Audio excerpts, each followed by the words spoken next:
ಒಂದು ವರ್ಷದ ಹಿಂದೆ ಕಾಣೆಯಾಗಿದ್ದಂತ ಬಾಲಕಿ ಕೇಸ್ಗೆ ಈಗ ಬಿಗ್ ಟ್ವಿಸ್ಟ್ ಸಿಗ್ತಾ ಹೋಗ್ತಾ ಇದೆ. ಮಿಸ್ಸಿಂಗ್ ಕೇಸ್ ಮಿಸ್ಟ್ರಿ ರಿವೀಲ್ ಆಗಿದೆ.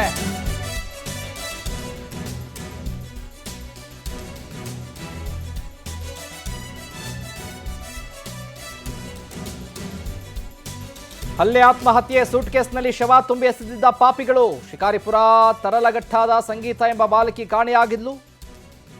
ಬಾಲಕಿ ಸಂಗೀತ ಮೇಲೆ ಹಲ್ಲೆ ಮಾಡಿದ್ದ ಪಿಜಿ ಓನರ್ ಸೌಭಾಗ್ಯ ಅಂಡ್ ಗ್ಯಾಂಗ್ 2025ರ ಮೇ 18ರಂದು ನೊಂದು ಆತ್ಮಹತ್ಯೆ ಮಾಡಿಕೊಂಡಿದ್ಲು ಬಾಲಕಿ. ಆತ್ಮಹತ್ಯೆ ಬಳಿಕ ಸೂಟ್ ಕೇಸ್ಗೆ ಶವ ತುಂಬಿದ್ದ 4 ಆರೋಪಿಗಳು. ಪಿಜಿ ಓನರ್ ಸೌಭಾಗ್ಯ, ರಂಜಿತಾ, ಪೀರಾನಾಯಕ್, ಮಾವಿನ ಗುಂಡಿಯಲ್ಲಿ ಶವ ಎಸೆದು ಬಂದಿದ್ರು 4 ಆರೋಪಿಗಳು. ಉತ್ತರ ಕನ್ನಡ ಜಿಲ್ಲೆಯ ಸಿದ್ದಾಪುರ ತಾಲೂಕಿನ ಮಾವಿನ ಗುಂಡಿಯಲ್ಲಿ ಡಿಸ್ಪೋಸ್. ಒಂದು ವರ್ಷದ ಹಿಂದೆ ಕಾಣೆಯಾಗಿದ್ದ ಬಾಲಕಿ ಕೇಸ್ಗೆ ಈಗ ಬಿಗ್ ಟ್ವಿಸ್ಟ್ ಸಿಗ್ತಾ ಹೋಗ್ತಿದೆ ನೋಡಿ. ಮಿಸ್ಸಿಂಗ್ ಕೇಸ್ ಮಿಸ್ಟ್ರಿ ರಿವೀಲ್ ಮಾಡಿದ್ದಾರೆ ಶಿವಮೊಗ್ಗ ಪೊಲೀಸ್ನವರು. ಪಿಜಿ ಓನರು, ಇದರ ಜೊತೆಗೆ ರಂಜಿತಾ, ಪೀರಾನಾಯಕ್, ಗಂಗಾನಾಯಕ್ ಅನ್ನುವಂಥವ್ರು 4 ಜನ ಸೇರಿಕೊಂಡು ಮಾವಿನ ಗುಂಡಿಯಲ್ಲಿ ಶವವನ್ನು ಎಸೆದು ಬಂದಿದ್ರು ಕಿಲಾಡಿಗಳು.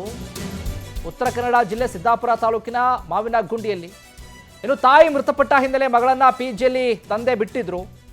ಇತ್ತ ಮಗಳು ಕಾಣೆಯಾಗಿರುವ ಬಗ್ಗೆ ಬಾಲಕಿ ಸಂಗೀತ ತಂದೆ ದೂರನ್ನ ಕೊಟ್ಟಿದ್ರು. ತಂದೆ ಪರಮೇಶ್ವರ್ ನಾಯ್ಕ್ ದೂರಿನನ್ವಯ ಶಿಕಾರಿಪುರ ಠಾಣೆಯಲ್ಲಿ ಕೇಸ್ ಕೂಡ ದಾಖಲಾಗಿತ್ತು. ಕೆಲ ದಿನಗಳ ಬಳಿಕ ಶಿಕಾರಿಪುರ ಠಾಣಾ ವ್ಯಾಪ್ತಿಯಲ್ಲಿ ಮೃತದೇಹ ಪತ್ತೆಯಾಗಿತ್ತು. ಮೃತ ಬಾಲಕಿಯ ಅವಶೇಷ FSLಗೆ ರವಾನೆ ಮಾಡಿದ್ರು ಶಿವಮೊಗ್ಗ ಪೊಲೀಸ್ನವರು. ಇತ್ತ ಕುಡಿದ ಮತ್ತಿನಲ್ಲಿ ಘಟನೆ ಬಗ್ಗೆ ಆರೋಪಿ ಬಾಯ್ಬಿಟ್ಟಿದ್ದಾರೆ. ಇತ್ತ ಘಟನೆ ಕುರಿತು ಬಾಯ್ಬಿಟ್ಟಿದ್ದ ಹಿನ್ನೆಲೆಯಲ್ಲಿ ಪ್ರಕರಣ ಬೆಳಕಿಗೆ ಬಂದಿದೆ.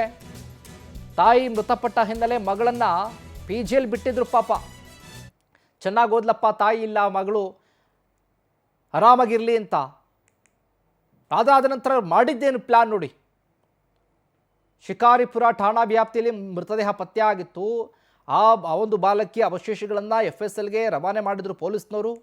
ಇತ್ತ ಈ ಆರೋಪಿ ಇದಾನಲ್ಲ ಪೀರಾನಾಯಕು, ಆತ ಕುಡಿದ ಮತ್ತಲ್ಲಿ ಘಟನೆಯ ಬಗ್ಗೆ ಸಂಪೂರ್ಣವಾಗಿ ಎಲ್ಲವನ್ನು ಕೂಡ ಬಾಯ್ಬಿಟ್ಬಿಟ್ಟಿದ್ದ. ಆಗ ಈ ವಿಚಾರ ಬೆಳಕಿಗೆ ಬಂದಿರೋದು. ಮಿಸ್ಸಿಂಗ್ ಕೇಸ್ ಅಂತ ಸುಮ್ಮನೆ ಆಗಿದ್ರು. ಅದು ಯಾವ ರೀತಿ ಇದೆ ನೋಡಿ ಮಿಸ್ಟ್ರಿ. ಮಿಸ್ಸಿಂಗ್ ಕೇಸ್ನ ಮಿಸ್ಟ್ರಿ ಹುಡ್ಕೊಂಡು ಹೋದಂಥವ್ರಿಗೆ ಈಗ ಟ್ವಿಸ್ಟ್ ಸಿಗ್ತಾ ಹೋಗ್ತಾ ಇದೆ ನೋಡಿ. ಪಿಜಿಯ ಮಾಲೀಕರು ಸೇರಿಕೊಂಡಂತೆ 4 ಜನ ಸೇರಿಕೊಂಡು ಆ ಒಂದು ಬಾಡಿನ ಡಿಸ್ಪೋಸ್ ಮಾಡಲಿಕ್ಕೆ ಪ್ಲಾನ್ ಮಾಡಿದ್ದಾರೆ. ಯಾರಿಗೂ ಗೊತ್ತಾಗಬಾರ್ದು ಅಂತ ಹೇಳಿ ತಂದೆ ಯಾವಾಗ ಕಂಪ್ಲೇಂಟ್ ಕೊಡ್ತಾರೆ ಮಿಸ್ಸಿಂಗ್ ಅಂತ ಹೇಳಿ, ಪೊಲೀಸ್ನವರು ಕೂಡ ಮಿಸ್ಸಿಂಗ್ ಕಂಪ್ಲೇಂಟನ್ನು ದಾಖಲು ಮಾಡಿಕೊಳ್ತಾರೆ, ಶೋಧ ಕಾರ್ಯವನ್ನು ಮಾಡ್ತಾರೆ. ಅದಾದ ನಂತರ ಮೃತದೇಹ ಸಿಗುತ್ತೆ, ತನಿಖೆ ಕೈಗೊಳ್ತಾರೆ. ತನಿಖೆ ಹಂತ ಹಂತವಾಗಿ ಹೋಗ್ತಾ ಇದ್ದಂತೆ ಈಗ ಎಲ್ಲ ಸ್ಫೋಟಕ ವಿಚಾರಗಳು ಬಾಯ್ಬಿಟ್ಟಿದ್ದಾರೆ. ಇದೇ ವಿಚಾರಕ್ಕೆ ಸಂಬಂಧಪಟ್ಟ ಹಾಗೆ ಹೆಚ್ಚಿನ ಅಪ್ಡೇಟ್ಸ್ ಅನ್ನು ಕೊಡ್ತಾರೆ ನಮ್ಮ ಶಿವಮೊಗ್ಗ ಪ್ರತಿನಿಧಿ ಮೋಹನ್ ಕೃಷ್ಣ ಫೋನ್ ಸಂಪರ್ಕದಲ್ಲಿ. ಮೋಹನ್ ಕೃಷ್ಣ, ನೋಡ್ತಾ ಇದ್ದೀವಿ ಮಿಸ್ಸಿಂಗ್ ಕೇಸ್ ಕಂಪ್ಲೇಂಟ್ ಮಿಸ್ಟ್ರಿ ಈಗ ರಿವೀಲ್ ಆಗಿದೆ. ಈ ವಿಚಾರಕ್ಕೆ ಸಂಬಂಧಪಟ್ಟ ಹಾಗೆ ಅಪ್ಡೇಟ್ಸ್ ಕೊಡೋದಾದ್ರೆ ಹೆಚ್ಚಿನದಾಗಿ. ಶಿಕಾರಿಪುರ ಪಟ್ಟಣದಲ್ಲಿ ಏನು ಪಿಜಿ ಒಂದರಲ್ಲಿ ಕೆಲಸ ಮಾಡಿಕೊಂಡಿದ್ದ ಬಾಲಕಿಯವಳ ನಾಪತ್ತೆ ಪ್ರಕರಣ ಇದೀಗ ಕುತೂಹಲ ಘಟ್ಟ ತಲುಪಿದೆ ಅಂತಾನೆ ಹೇಳ್ಬಹುದು. ಈ ಸಂಬಂಧ ಈಗಾಗಲೇ 4ರನ್ನು ಬಿಜೆಪಿ ಮುಖಂಡ ಸೇರಿದಂತೆ 4ರನ್ನ ಪೊಲೀಸರು ಬಂಧಿಸಿದ್ದಾರೆ. ಬಂಧಿತ ಏನು ಗಂಗಾನಾಯಕ ಇದ್ದಾನೆ, ಶಿಕಾರಿಪುರ ತಾಲೂಕಿನ ಮುದ್ದನಹಳ್ಳಿ ಗ್ರಾಮ ಪಂಚಾಯತಿಯ ಈ ಮಾಜಿ ಅಧ್ಯಕ್ಷ ಆಗಿರ್ತಾನೆ.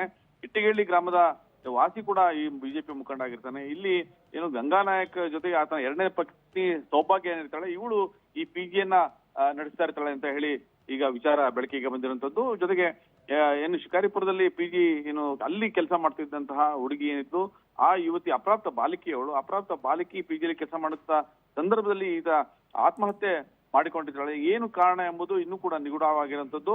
ಈ ಒಟ್ಟು 1 ವರ್ಷದ ಹಿಂದೆ ಏನು ಕಣ್ಮರೆ ಆಗಿದ್ಲು, ಇದನ್ನ ಪ್ರಕರಣವನ್ನ ಅಲ್ಲಿ ಕಣ್ಮರೆ ಅಂತಾನೆ ದಾಖಲಾಗಿರುತ್ತೆ.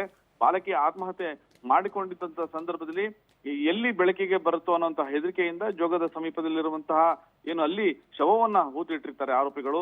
ಈ ಸಂಬಂಧ ಇದೀಗ ಏನು ಕಳೆದ ವಾರ ಅಷ್ಟೇ ಈ ಪ್ರಕರಣಕ್ಕೆ ಒಂದು ಟ್ವಿಸ್ಟ್ ಸಿಕ್ಕಿರುತ್ತೆ. ಜೊತೆಗೆ ಈ ಪ್ರಕರಣಕ್ಕೆ ಸಂಬಂಧ ಏನು ಗಂಗಾನಾಯಕ ಅಂತ ಏನಿರ್ತ ಈತ ಕುಡಿದ ಮತ್ತಿನಲ್ಲಿ ಏನು ಬಾಯ್ಬಿಟ್ಟಿರ್ತಾನೆ. ಈ ಸಂಬಂಧ ಈಗ ಪೊಲೀಸರು ತನಿಖೆ ನಡೆಸ್ತಾರೆ. ಅತ್ಯಾಚಾರದ ನಂತರ ಸಾವೋ ಅಥವಾ ಆತ್ಮಹತ್ಯೆಯೋ ಅಥವಾ ಬಾಲಕಿಯ ಕೊಲೆಯೋ ಈ ಬಗ್ಗೆ ಪೊಲೀಸರು ಇದೀಗ ತನಿಖೆ ನಡೆಸ್ತಾ ಇರುವಂತದ್ದು. ಶಿವಕುಮಾರ್, ಥ್ಯಾಂಕ್ ಯು ಮೋಹನ್ ಕೃಷ್ಣ ನಿಮ್ಮೆಲ್ಲ ಮಾಹಿತಿಗಾಗಿ.